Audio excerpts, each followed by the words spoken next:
은호의 삶이 송두리째 흔들린 순간이었습니다. 그토록 마음을 나누었던 소울메이트 우진이가 바로 자신과 보육원에서 헤어졌던 쌍둥이 오빠였다는 사실을. 이 잔인한 운명 앞에서 은호는 어떤 선택을 해야 할까요? 성희의 전화기에 청아병원에서 급한 연락이 왔습니다. 한우진 환자가 병원에서 사라졌습니다. 성희의 얼굴이 하얗게 질렸습니다. 그녀는 급히 병원으로 달려갔지만 우진의 병실은 텅 비어 있었습니다. 침대 위에는 짧은 메모 한 장만이 쓸쓸히 놓여 있었죠. 병원 가운을 벗어던진 우진은 아픈 몸을 이끌고 은호의 집 앞으로 향했습니다. 차가운 밤 공기가 그의 창백한 얼굴을 스쳐 지나갔습니다. 그는 그저 묵묵히 은호를 기다렸습니다. 마지막으로 그녀의 얼굴을 보고 싶었습니다. 그저 한 번만 더. 은호가 집 앞에 도착했을 때 그곳에 서 있는 우진을 발견했습니다. 너무나 반가웠지만 동시에 이상했습니다. 그의 얼굴이 왜 이렇게 창백할까? 왜 이렇게 말라 있을까? 우진아. 은호가 반갑게 달려갔습니다. 우진은 억지로 미소를 지으며 거짓말을 했습니다.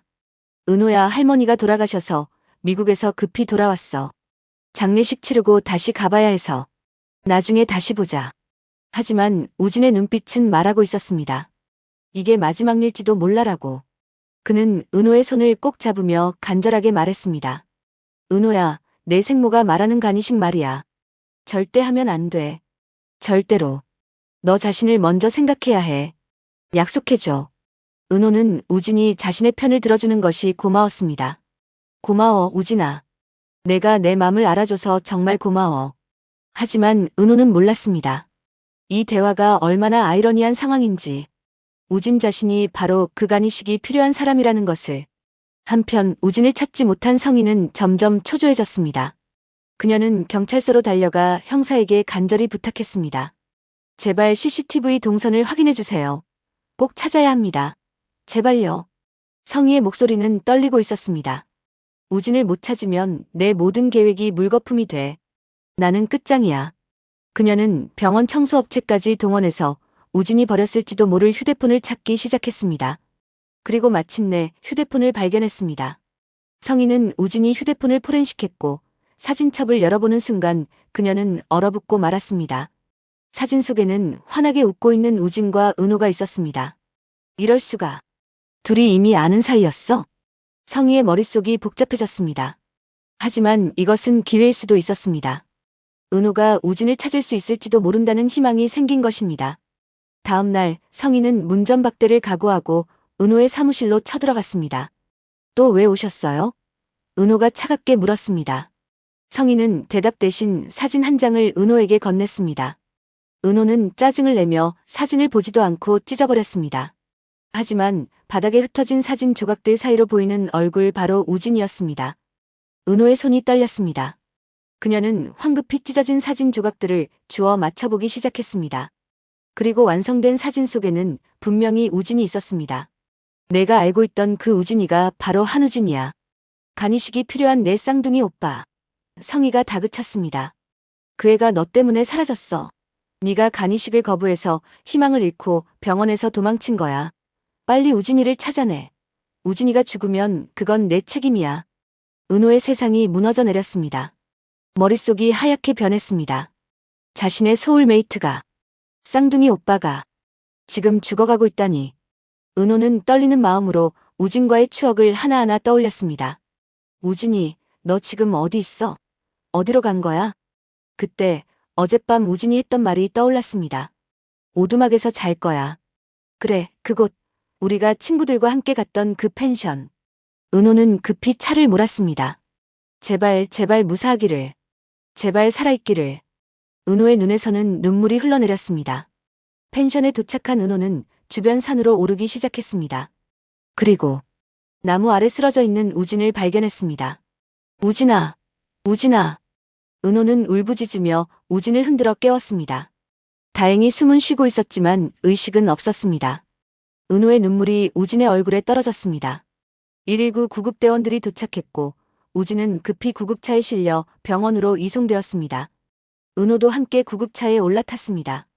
우진의 차가운 손을 꼭 잡은 채. 우진아, 버텨. 제발 버텨줘. 이제 알았어. 네가 내 오빠라는 거. 미안해. 병원에 도착하자마자 은호는 떨리는 손으로 성희에게 전화를 걸었습니다. 우진이를 찾았어요. 지금 병원으로 빨리 오세요.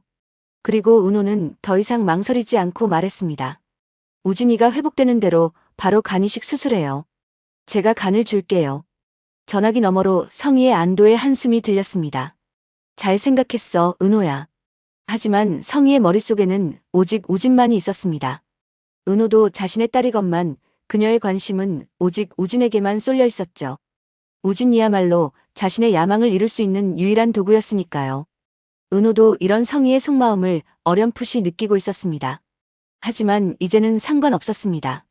우진이 자신의 쌍둥이 오빠라는 것을 알게 된 이상, 그리고 그가 자신의 소울메이트였던 이상, 더 이상 죽어가는 그를 외면할 수 없었습니다. 그날 밤 은호는 집으로 돌아와 엄마 순이와 동생 강호를 거실로 불렀습니다. 엄마 저간이식 하기로 했어요. 뭐? 순이가 펄쩍 뛰었습니다. 은호야, 왜 갑자기 마음을 바꾼 거야? 안 돼. 절대 안 돼. 은호는 깊은 숨을 들이쉬고 천천히 말했습니다. 엄마도 잘 아는 내 친구 우진이, 그 우진이가 바로 제 쌍둥이 오빠였어요. 뭐라고? 순이의 얼굴이 새하얗게 질렸습니다. 내 친구 그 우진이가 너의 쌍둥이 오빠라고. 순이는 다리에 힘이 풀려 그 자리에 주저앉고 말았습니다. 강호가 황급히 엄마를 부축했습니다. 순이는 예전부터 은호와 우진의 관계를 알고 있었습니다. 그 둘이 얼마나 서로를 아끼는지, 얼마나 특별한 사이인지. 그런 우진이가 은호의 쌍둥이 오빠였다니 이제 더 이상 은호를 말릴 명분이 없었습니다. 은호야 순이는 눈물을 흘리며 딸을 껴안았습니다. 엄마가 미안해. 다음 날 출근한 은호는 지역 선배를 찾아갔습니다. 선배, 저간이식 하기로 했어요. 지역은 이미 예상했다는 듯 고개를 끄덕였습니다. 우진이가 내 친구이자 쌍둥이 오빠라면 당연한 선택이겠지. 하지만 지역의 얼굴은 어두웠습니다. 그는 은호의 어깨를 잡으며 간절히 말했습니다. 은호야, 그래도 한 번만 더 생각해봐. 간이식은 정말 큰 수술이야. 내 건강도 중요해. 저는 괜찮아요, 선배. 아니, 내가 적합검사를 받아볼게. 혹시 내 간이 맞을지도 모르잖아. 은호는 깜짝 놀라 손을 저었습니다.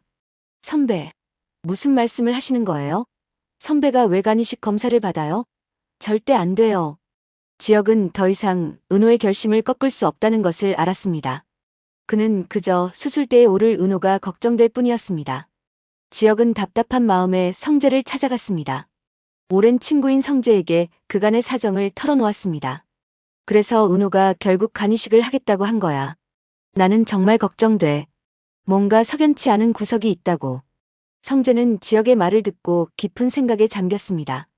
한때 짝사랑했던 은호의 문제를 그냥 지나칠 수 없었습니다. 그때 은호가 했던 말이 떠올랐습니다. 절대 계획적으로 할 수 없는 일. 그리고 자신의 아버지가 했던 똑같은 말. 그건 절대 계획적으로 할 수 없는 일이지. 똑같은 표현을 우연히 2번이나 듣다니? 성재의 직감이 발동했습니다. 뭔가 숨겨진 진실이 있을지도 모른다는 생각이 들었습니다. 그는 조용히 조사를 시작하기로 결심했습니다. 한편 성희는 우진을 찾았고 은호가 간이식에 동의했으니 이제 안심해도 되는 상황이었습니다. 하지만 또 다른 복병이 나타났습니다. 바로 딸 영나였습니다. 영나는 웹툰 작가로 새 출발을 결심했습니다. 그리고 처음으로 자신의 이름으로 돈을 벌었죠. 성희가 큰 작업실은 처분하겠다고 했기 때문에 영나는 지wan과 함께 작은 작업실을 얻었습니다. 이 사실을 알게 된 성희는 화가 머리끝까지 났습니다. 영나야, 당장 그 작업실 정리해. 하지만 영나는 예전의 영나가 아니었습니다. 엄마의 비밀을 알고 있는 영나는 더 이상 엄마의 말에 순순히 따르지 않았습니다. 오히려 영나는 아버지를 찾아가 조용히 봉투 하나를 건넸습니다. 이 모습을 목격한 성희는 심장이 멎는 줄 알았습니다. 저 봉투 안에 뭐가 들었을까? 설마 내 비밀을 말하는 거 아냐? 하지만 봉투 안에는 영나가 처음 자신의 이름으로 번 돈의 일부가 들어있었습니다. 딸이 아버지에게 드리는 용돈이었죠. 성희는 가슴을 쓸어내렸습니다. 이러다 제명에 못 죽겠어. 하지만 영나의 눈빛은 말하고 있었습니다. 엄마, 이제 제 인생은 제가 살아갈 거예요. 엄마 뜻대로 살지 않을 거예요. 은호는 병실에 누워있는 우진을 찾아갔습니다. 위기 상황을 넘긴 우진은 힘없이 누워 있었습니다. 우진아, 아니 오빠. 이제 오빠라고 불러도 되지. 미안해. 너무 늦게 알아서 미안해. 하지만 이제 알았으니까 내가 널 살릴게. 약속해. 은호의 눈에서 눈물이 흘러내렸습니다. 그 눈물이 우진의 손등에 떨어졌습니다. 곧 있을 수술. 은호는 두렵지 않았습니다.